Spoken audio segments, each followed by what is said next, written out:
Follow us on Facebook at Daunta A. Long. Follow us on Instagram at Daunta Long. Follow us on YouTube at Daunta A. Long. Thank you for tuning in to Longtalk.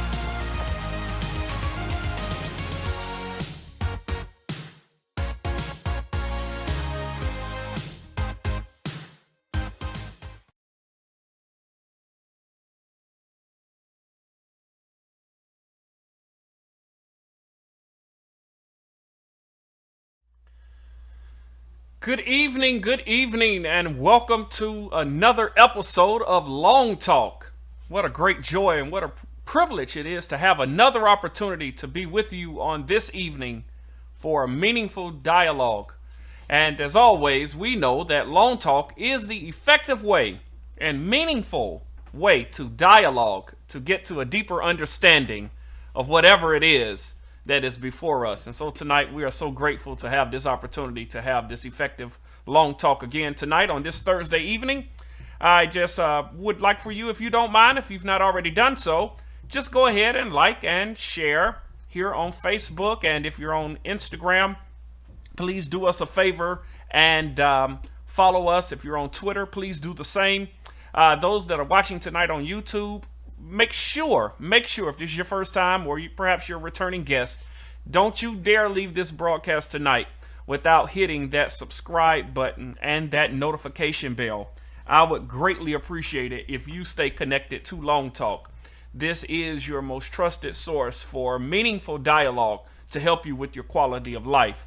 And so tonight, do that for us, and we greatly appreciate it in advance. Tonight, as you are coming on, I want you to do me a favor, and I want you to just call a neighbor, call a friend, and let them know we have a meaningful dialogue tonight with a subject matter that many people maybe are afraid to deal with, or perhaps a little hesitant, and that is to deal with what happens when it is that many lose their significant other. And tonight our conversation is going to delve into how it is that you can make sure that you turn your triumph into, turn your tragedy into triumph. And tonight our guest is a young lady who is doing just that. She has penned several books, and tonight she's here to talk to us from her newest release. And not only is she here to talk to us about the book, but she's also here to share with us her story, a very, very interesting story that she's going to share with us tonight on how her life literally was turned upside down, but she's been working to turn it right side up. And tonight, this wonderful young lady is here to talk to us, a loving mother, known throughout as a successful author and doing so much to help so many women and men like herself. Tonight, Long Talk audience, please help me welcome our special guest.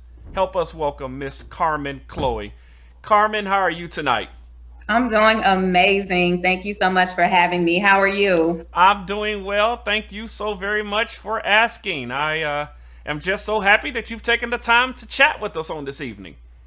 Absolutely, absolutely. Anytime I can be a voice for widows and the widow community, I am all for it. Oh my goodness. Oh my goodness. Carmen, I'm sure that there are as many people that are already watching tonight that are saying, what did she say? Did she say the word widow? Did she Yeah. misspeak or what do you what talk to us, Carmen? What do you mean a widow?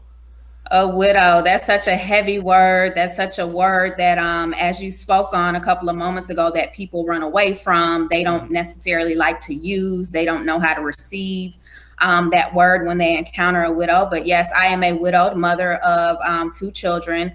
I have been widowed for 2 years now. This past December made 2 years. My husband suddenly passed away December 16th, 2018. Took him to the hospital on a Saturday morning. uh the following Sunday morning, he was gone, Oh suddenly, man. unexpected.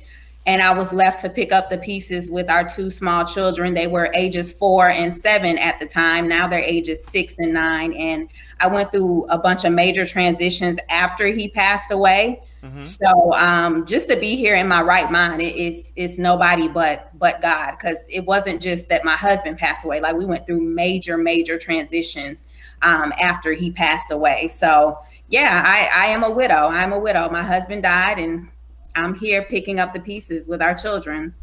Oh my goodness. Just to hear you share this painful, no doubt painful may even be an understatement, but for you just to be here tonight to share your experience, I must say, is very courageous, because I know sometimes when many of us face some of the most difficult challenges of our lives, we tend to retreat and to really fall back because we don't wish to bring any additional attention or shine the light on what we have experienced, because it's painful, it's excruciating, it hurts, and to be quite honest with you, we don't even want to talk about it.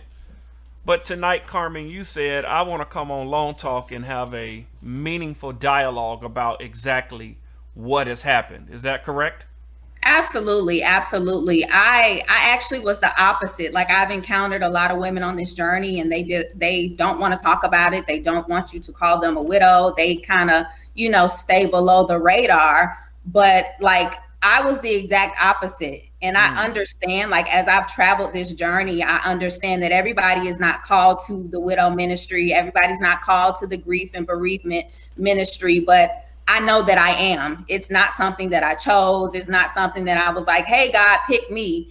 A Mm. part of my healing journey. Like, I just, prior to my husband passing away, I love video marketing. I used to be on YouTube, Facebook Live, talking about branding and marketing. So when he passed away, of course, I took some time to kind of fall back and just figure out, like, okay, what is going on with my life? But then I started to get that urge to, like, get back on camera. But Hmm. I was like, I don't want to talk about branding and marketing because that's so irrelevant to me right now in my life. Sure. So I began sharing my story. Like, I started recording YouTube videos, and in the beginning, my videos, they were very rough. They were raw. Some of them were bitter. Some of them, in the middle of the video, I may break down crying. And it started off as therapy for me and me Hmm. documenting the journey. But I knew that it was God and that it was purpose in it, because widows started finding me on YouTube. They Wow. started connecting with my story. They started saying, oh my God, like, I know exactly what you mean. My husband just died 2 weeks ago, or my husband just died a month ago. Even to this Mm. day, like this week, I've still gotten women reaching out to me on YouTube. Oh my God, I know exactly what you're going through. So as I began to get more of those, I was like, God, there's purpose in this. Like you're calling me to this. And I used to be on Facebook, like nobody, with the church, I used to be like, nobody's talking about the widows. Everybody's talking about the singles and the married. Like nobody's talking about the widows. And one of my coworkers who I used to work with, she calls me we used to teach together, and she calls me by my teacher last name. She's like, Henderson, that's your ministry. Go forth. Like wow. She was like, that's your ministry. Like it's irritating you. It's a burden on you. That's your ministry. Go forth. And that day when I had that conversation with her, it was something I already felt, but I was like, no, maybe I'm just, maybe this is just me trying to do too much. But when she said it, it was confirmation, and I went forth. I created a community for us. I have a Facebook group. I have the YouTube channel. I have my email list where I reach out to them, and then I'm preparing to launch an actual coaching program in Q2 of this year. So I know beyond the shadow of a doubt that I'm called to this. So I have a burden for it. So I can't help but to talk about it and speak out about it. Sure. And Carmen, I must be honest. I know even as a pastor myself, when we have done funerals, we hear during those moments of reflections where people will stand up and point at people like you and say, sis, I got you. I'm going to take care of you and the kids. And the truth is, Carmen, is that really the truth? That is not really the truth. I have some people who said that, and I haven't seen them in 2 years. I tell people all the time, my husband, he was such a pure-hearted guy. And a lot of times with pure-hearted people take advantage of that. Like he would literally help everybody. There would be people who he would leave the house at different times of the night, go and help them, people who he would be with every single day. And some of those same people didn't even show up to his funeral. So for people to be like, I got you. Some of those same people, like they don't even know how his children are doing. Like forget how you may feel about me, but his children, like some of those same people have not bothered to check on his children. But on the flip side of that, because I know for a fact that me and my children belong to God, and I know that he has his hand on our lives, like some of the most unsuspecting people have been so kind to us. Like if I sat and told you the blessings, the nobody but God blessings, but during that whole journey, God was teaching me to depend on him. He was showing me that it doesn't matter who says they're going to be there for you. It doesn't matter who's not there for you. Like I'm going to send the people to bless you. I'm going to make sure that I take care of you. And there's so many scriptures in the Bible that talk about widowhood, and they show God's heart towards us. Sure. And I always, if I'm feeling a little low, feeling a little sad, I put God in remembrance of his word, because he says, put me in remembrance of my word. And I will tell him, look, God, in Isaiah 54, you said that you were husband to the widow, that you were father to the fatherless. And he has shown up, and he has been that over these past 2 years. My goodness. Yeah. My goodness. Carmen, I appreciate your transparency tonight, and I didn't mean to put you on the spot when I gave that illustration of what happens, but I must be honest, many times I've heard that those statements over the years, and I am often checking the authenticity of them, and I can only say from most times sitting behind them, as they are saying that and pointing at women and men, and I just think I really wonder where this will go in the days and weeks and months and years to come. But I really want to say, you said I'm not holding that against them. I'm moving on, and you have moved on so much so that you started writing. Talk to us about what in the world have you done, and this whole thing about writing about your experience. So last year, 2020, I self-published my second book. Now, I had history as an author. I actually wrote and published my first book in 2014. However, my most recent book that I released last year, From Chaos to Clarity, How His Death Birthed Her Purpose, it tells all about my journey of sudden widowhood. It tells about the major transitions that my children and I went through after becoming widowed. And then it also serves as like a self-help and a motivational guide for other women who may unfortunately find themselves on this journey. It encourages them. It lets them know that, hey, Your husband passed away. He's dead, but you're still alive. You can live again. I know there's going to be moments and days where you don't feel that way. You don't want to be here. You don't want to go on. But as long as you have breath in your body, you have purpose. And I hope that my story encourages other women, because when I say we went through a lot, like eviction, repossession, having to move to an entirely different state. So when I say that it's a blessing for me to be in my right mind, it's a blessing for me, for my heart to still be pure and not be bitter towards people. That's nobody but God. And God told me that I didn't have a right not to tell my story, because I was going back and forth about writing the book. And I was like, oh, I don't feel like writing a book again.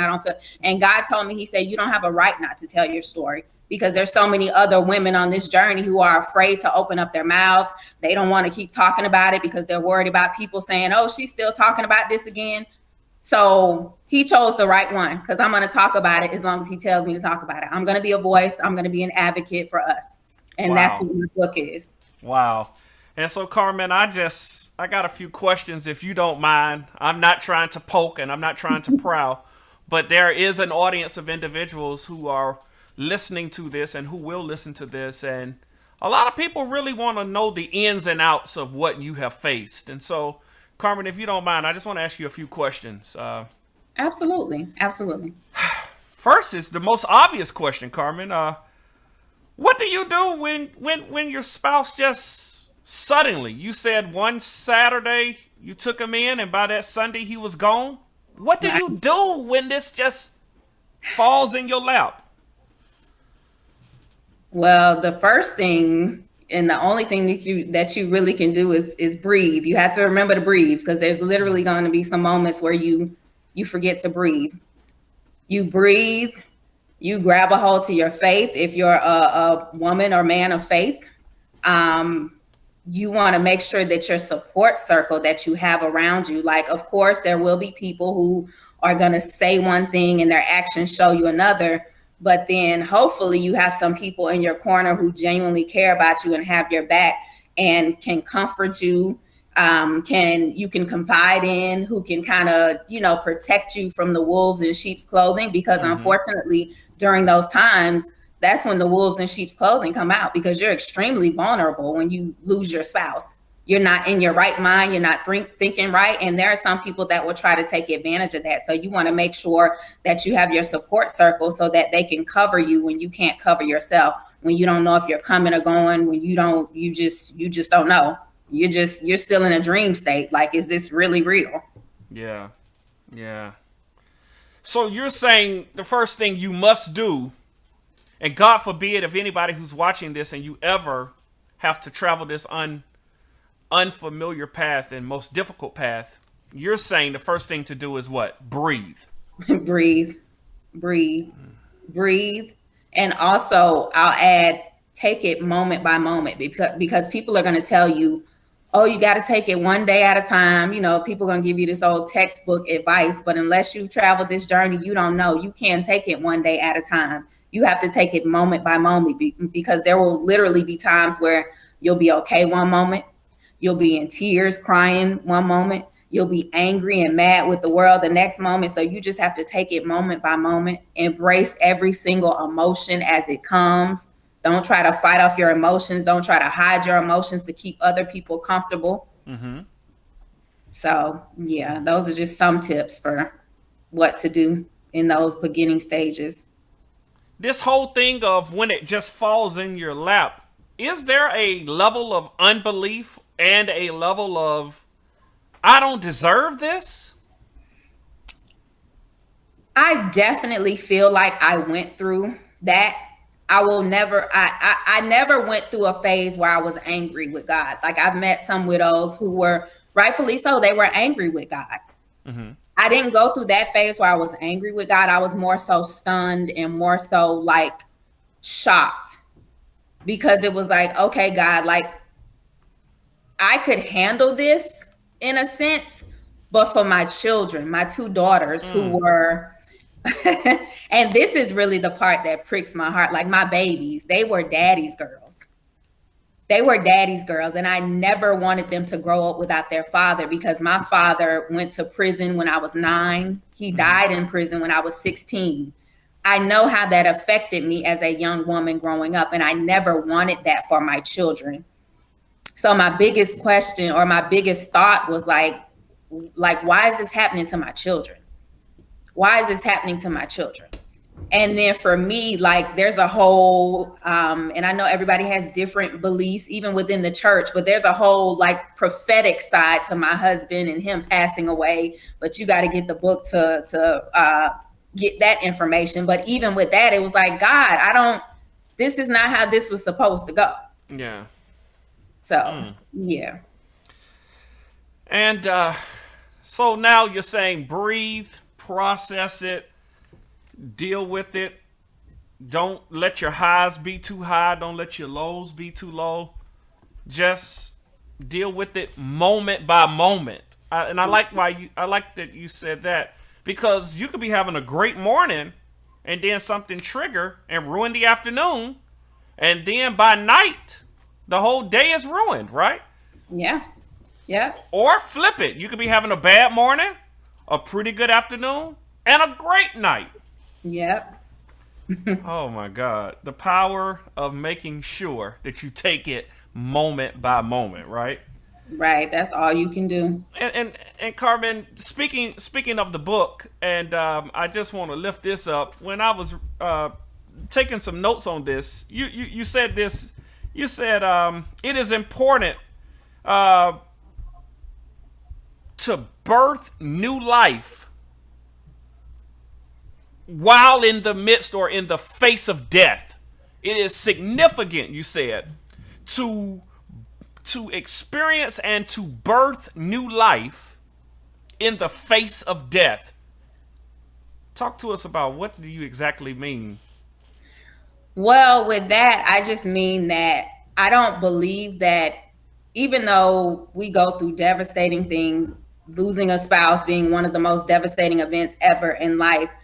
And I know that God reveals certain things to us, but then there's certain things that we may never know before we stand, until we stand before him. So even with that, even with, not really knowing, like, God, why did this happen? Why did it happen this way? Why did it happen when?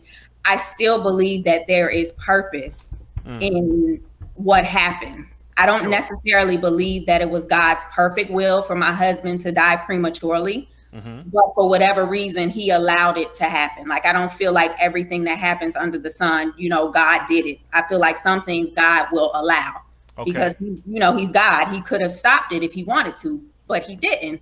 Okay. And there's a reason for that. So I just believe that with the things that we go through and the things that happen to us, I just don't believe in letting them go to waste.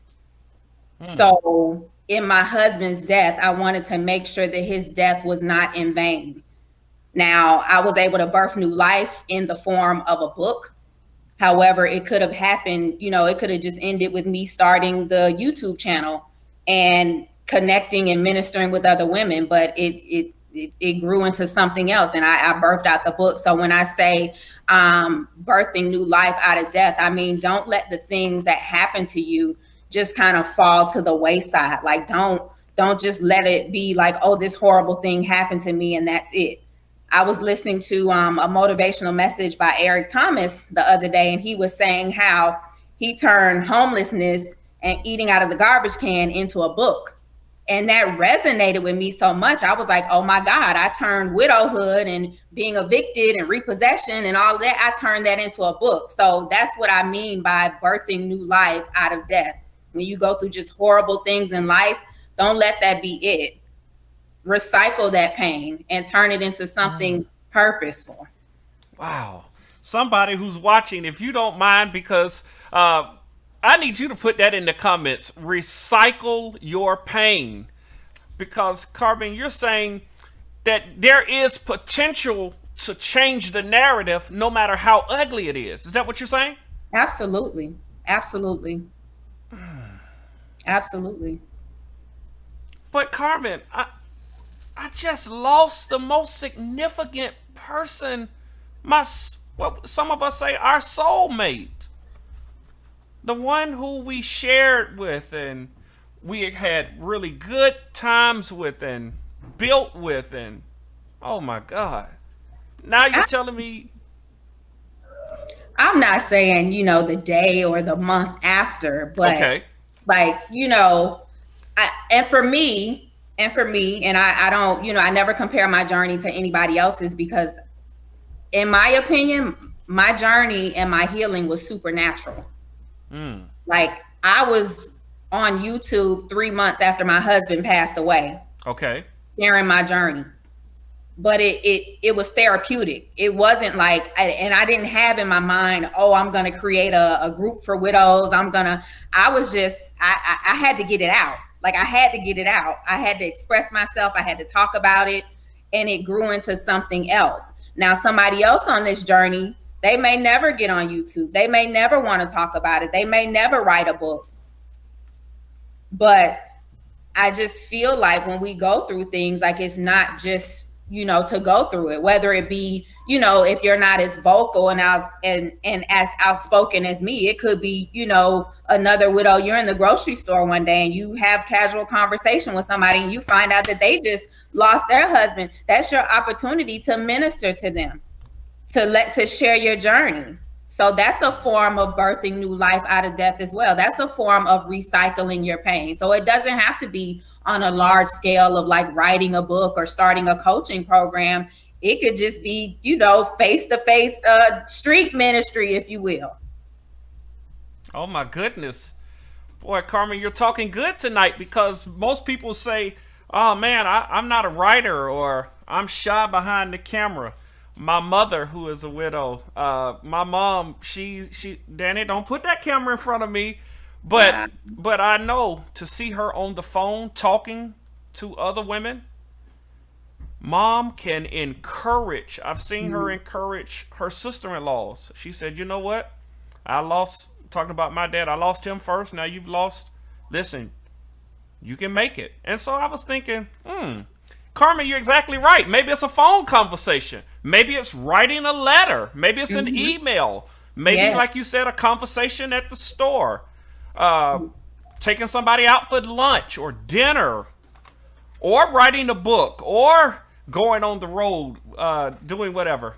Start wherever you feel comfortable. That's what I'm hearing you say tonight. Exactly.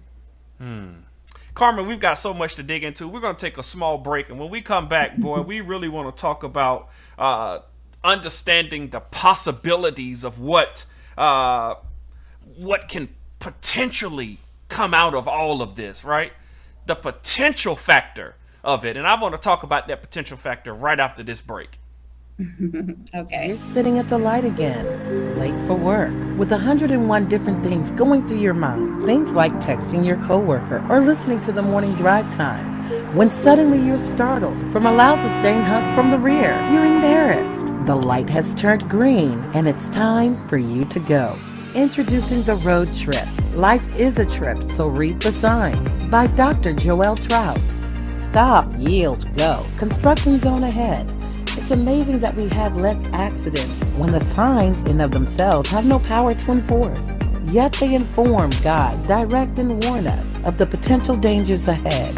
This ebook encourages you to apply a deeper meaning to the spiritual context of these ambiguous signs, so we can safely navigate through this thing called life and arrive at our destination in one piece. The Road Trip. Life's a trip, so read the signs. By Dr. Joelle Trout. Order your copy today. We're back here tonight on Longtalk with our special guest, Carmen Chloe, who is talking to us about this whole idea of when you are a person, particularly a widow, who has lost your most significant thing, how to pick up the pieces, how to recycle the pain. And right before the break, you was talking to us about how we can turn anything that we have faced into some form of a tool to help somebody else, right? And you were saying right before the break that it just doesn't matter. Get out and do something. For somebody who's just joining us, Carmen, what were you exactly trying to say to our audience tonight? I was just saying that don't let the things that you go through in life, don't just let it be something that just happened to you. I think I said something like recycle your pain. Yeah. into purpose. Yeah. And it doesn't have to be on a huge scale. You don't have to write a book. You don't have to do, YouTube videos. You don't have to start a coaching program. But just when you encounter somebody that can benefit and be encouraged by you sharing your story and how you overcame your story, then, that definitely is a way for you to do that as well. So don't let the things that you go through in life, the things that the enemy, if you will, has designed to destroy you, don't let it go to waste. Encourage somebody else. Let them know that, hey, I know this happened to you and you're going to be able to make it. And, I'm not just saying this just because, I'm saying it because I've been through it. And that reminds me of like literally the day after my husband passed away. One of my daughters had a doctor's appointment and I was going to cancel it, but I needed to take her because I wanted to, just get some blood work done in relation to something that my husband had going on that ultimately, caused him to pass away. So the nurse who was in the room, she was checking me in. She was asking, how you guys doing today or whatever. And I broke down crying and I was telling her, my husband literally died yesterday. And she was just as calm, just talking to me or whatever. And then before she left out of the room to get the doctor, she was like, it's not going to be today. I don't know when it's going to be, but she said, you're going to be okay. And she was like, a lot of people are going to tell you that, but they're just telling you that. I'm telling you that because I went through this when I was younger. My husband passed away and I had 2 small children. Now that's nobody but God that could have connected me to somebody to minister to me the day after my husband passed away. Yeah. But God, he was already showing me like the path that he was going to lead me on. Yeah. Yeah. So, yeah. Wow, that's absolutely incredible, because those of us who are people of faith, we always know that nothing just happens. Everything is providential, that God puts us in the places at the exact time so that his will can be accomplished for our edification. Yes. And thank God that you did not cancel that doctor's appointment that day, because that, I believe, was one of the initial signs to let you know, Carmen, I'm with you. Yes. Carmen, man, as we dig a little deeper tonight in this book, a couple of more notes that I took, and I just want to run this by you. Now, this is what you said. I didn't say this, Carmen. This is what you said. That it is possible to turn pain into purpose, but some people think it's just a cliche. What do you have to say about it? Well, before I went through this, I thought it was just a cute little cliche that people used to say on the internet, like, oh, turn your pain into purpose so you can get paid, or your purpose is going to pay you. Like, I always thought, like, oh my God, like, shut up. Y'all are being corny. You just try to make some money. You just try to whatever. But through this journey, like I feel like my life thus far over the past 2 years is literally a testament and a testimony to turning pain into purpose. Like my entire book, some of the parts of the book were extremely painful to write because I had to relive different moments, but it doesn't end that way. Towards the end, it's motivation, it's encouragement, it's me speaking life into other women who unfortunately find themselves on this journey. And to me, that's extremely purposeful. To me, it's priceless. It's priceless when I get on the phone and I'm on a coaching call with another widow and I'm able to encourage them and speak life into them. And they do the same thing for me. Like when I get on the phone with certain widows and their stories are extremely similar to mine, in terms of like the prophetic aspect of it, because like the widows that God connects me with, like their stories are so similar to mine, just like prophetically and the things that happened before their husbands passed away. So it's literally like God connecting the dots with each widow that I talk to, like on a deeper, more intimate level. And I know that's nobody but God. And I know that's purpose. Absolutely. Absolutely. Carmen, so God will, you're saying God has even shown you how what you went through actually prepared you to help others? Did I hear that? Carmen, did I lose you? Oh goodness, I think we lost Carmen there. Oh my goodness. Right in the middle of that. Wonderful. Oh, there you are. There you are. There you are. There you Your are. There you your go. screen froze a little bit. Oh, it's okay. It's okay. Boy, I was praying right there in that split second. Lord, we cannot lose this. This is blessing some people. Oh my God, you a blessing. What I said was, did I hear you? Did I misinterpret? And you said God allowed you to now, in retrospect, see some of the things that were leading up and some of the things that happened during the time and right after to really help others and see the similarities, and that way you can go in and meet them at their place of need. Absolutely. Absolutely. Like I know most of the people who are watching this broadcast, they're probably believers, but I know within the believers, there's different beliefs, but I believe in the whole Bible. I come from the church that I was attending in Atlanta at the time. It was a prophetic church. We hear the voice of God loud and clear. I know some of us hear God louder than others and in different ways. So I hear God very clearly. I'm a dreamer. Yeah. So prior to like everything that happened with my husband, and I talk about this in my book, and I actually shared a video on my page. One of the chapters in my book is called Premonition. And it talks about some of the premonitions that I had about my late husband prior to him passing away. And I know that's a little bit too deep and a little bit too, scary for certain people, but it is what it is. I had certain premonitions leading up to my husband passing away. And because I am a praying woman, and because, at the time I knew, when you have certain dreams, you pray against them to stop it in the spirit realm, if you will. And I don't know if I'm getting too deep for some of y'all, but hey, this is who I am. So I went through that whole process. So when my husband ended up passing away anyways, that's really why I was kind of confused. Like, God, why would you reveal certain things to me, and then I'm praying against them, thinking that I'm stopping something, and he passes away anyways. Anyway. So, and then some of the because I've talked to many widows on the phone, coaching calls and groups and stuff like that, but the ones that I really, really connect with deeply, they have similar stories of premonitions and, God kind of preparing them beforehand. Okay. So, yeah. Wow. Incredible. Carmen, we're going to really dig in one more time, and I'm going to ask you this, and I want to see exactly what do you think about this.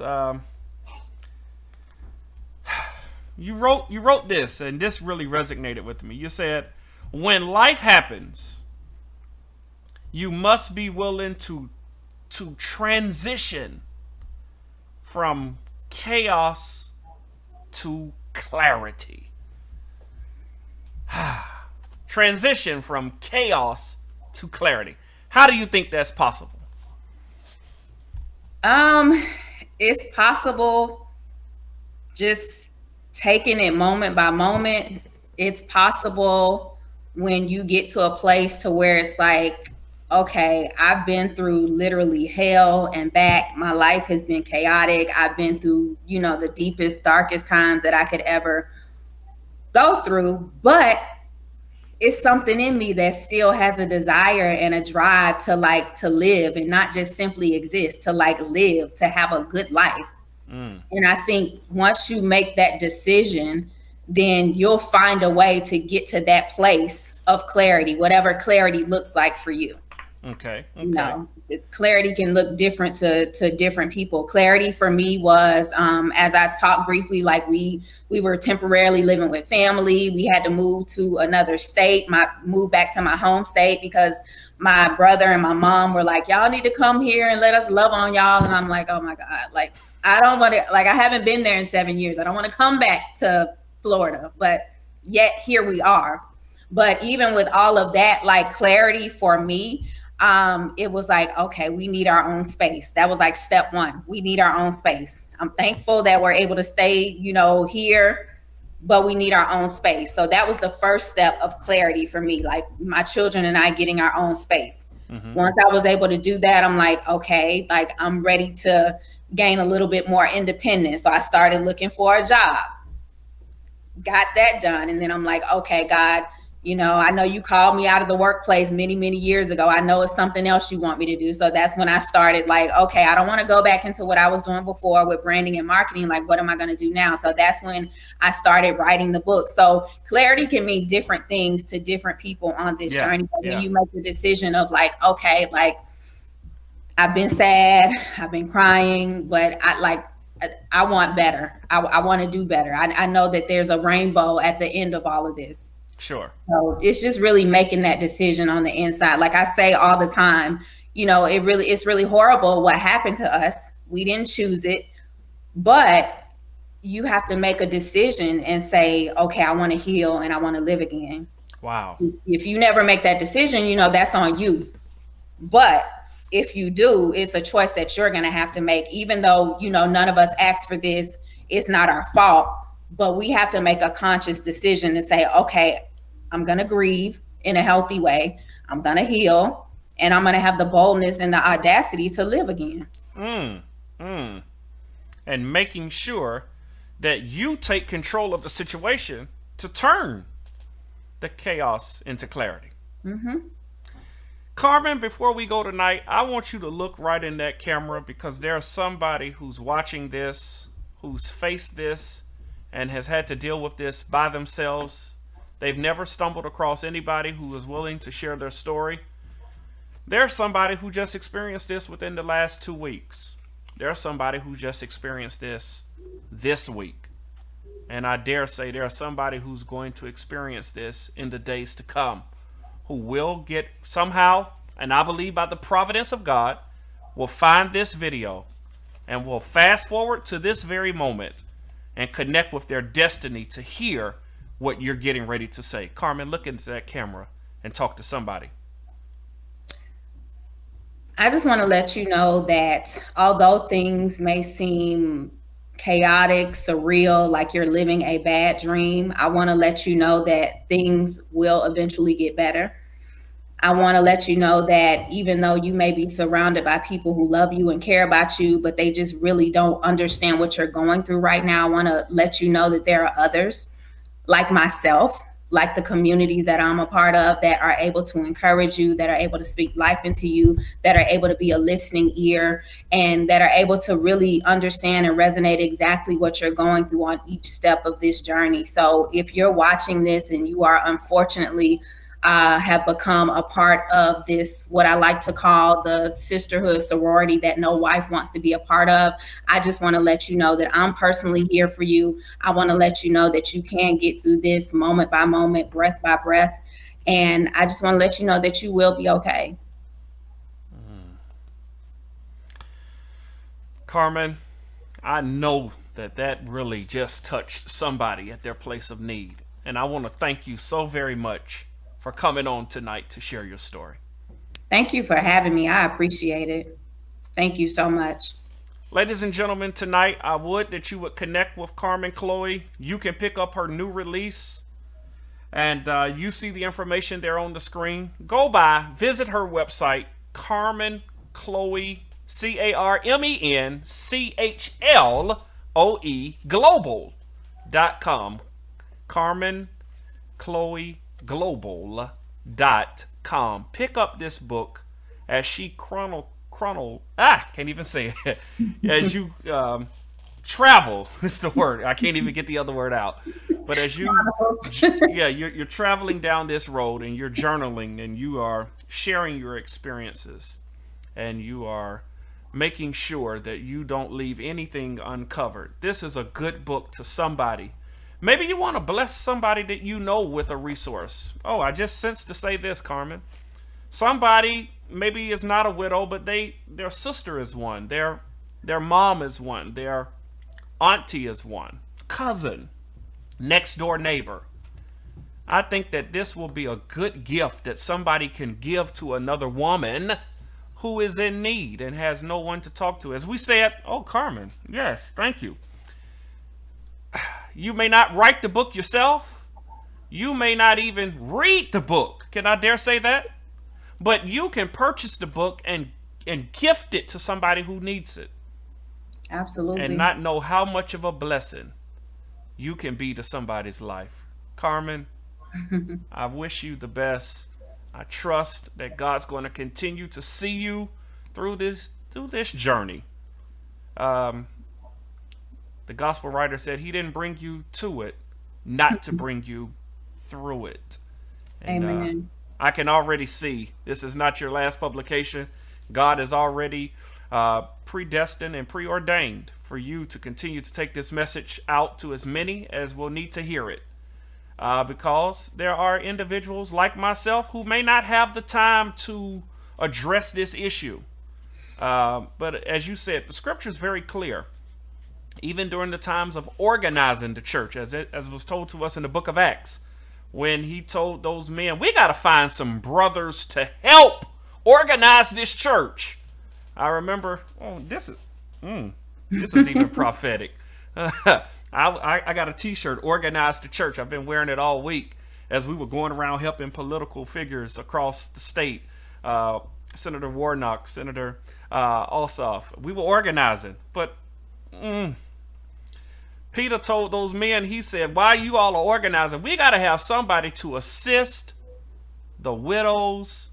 He named the widows first and the orphans. And so you're even speaking to me tonight. We got to keep organizing to make sure people like you and many of your sisters do not fall by the wayside, who do not wish that they could jump in that casket with the husband. Yes. Or even fall into that hole that the remains of our loved ones are now placed in. And so tonight, I'm just so grateful that you took the time. God bless you. Thank you so much. Again, pick up a copy of this book and go to CarmenChloeGlobal.com and pick this up. Again, thank you so much, Carmen. Thank you, Daunta. Enjoy the rest of the evening. You too. Friends, tonight, this long talk, I pray that it has been just one that you will no doubt be able to allow it to resonate with you. And you say, well, again, Daunta Long, that's not my story. That's quite all right. But you know somebody who has gone through this. And so you need to share this, that, listen, you can make it. You may have lost your husband. Woman of God who is watching this or who will watch this, listen, that's not the end. You can turn your pain into purpose. You need to either write that book. You need to journal. You need to just do whatever you need to do. You need to get out and speak about it. Hold a small group. Take a few women like yourself out to lunch or dinner. Have a few others over for a small group discussion. I'm not trying to tell you what to do or how to do it, but I am suggesting that you do something, that you don't bottle up that pain and become frustrated and bitter. I know you're going to have times where you cry and you weep and you even lament. I get it. Crying are the tears that water your sorrow. But listen, it's all right. I'm not even telling you to dry those tears tonight. It's all right. I heard Pastor Dr. Ray Eigelhart tell me when I lost my mentor, cry yourself a river if you must. He said, if you need to tap anything, I'll pay for it. Listen, but after you get finished crying, after you get finished tearing up some things, you need to take that pain and you need to transpose it into some purpose. And that's why we needed to have this long talk tonight, so that you can get up. Come on tonight. Get up, get up, get up, get up. Come on, get up. Get up out of that bed. Get up off of that sofa. You've been watching Long Talk now for nearly an hour. You've heard this woman testify, share her story. You've even said, I'm going to get that book. But now Daunta Long is saying to you tonight, you need to now get up and do something about this pain. It's not just a cliche. You need to turn your pain into purpose. God left you here to raise those children, to help those daughters to grow up to be wonderful women of God. Listen, this is why he's giving you those sons, so that those sons can see your strength and develop the strength that they need. God's going to send you help. Trust me. And all of these things, for we know all things work together. Lord, I'm not trying to preach tonight, but all things work together for the good of them who love God and who are called according to his purpose. And that's our long talk for tonight. All right? Listen, do me a favor as we leave tonight. Go ahead and connect with us. There's more meaningful dialogue that we must have in days to come. So connect with us here at Long Talk, whether you do it on Facebook, Instagram, Twitter, or YouTube. Like and share. Do the watch parties. Follow. Subscribe for all of my friends on YouTube and my family, those that are watching. Thank you so much. I appreciate it. But don't you dare forget to hit that subscribe button and that notification bell. We got to stay connected. We've got so much more to discuss. But even though we've had a long talk tonight, time has gotten away from us. Listen, I want you to enjoy the balance of the night. Enjoy the weekend. Get out, do something. We'll be back next Tuesday for another meaningful dialogue. Until that time, God bless you. Thank you so much for watching. Follow us on Facebook at Daunta A. Long. Follow us on Instagram at Daunta Long. Follow us on YouTube at Daunta A. Long. Thank you for tuning in to Long Talk.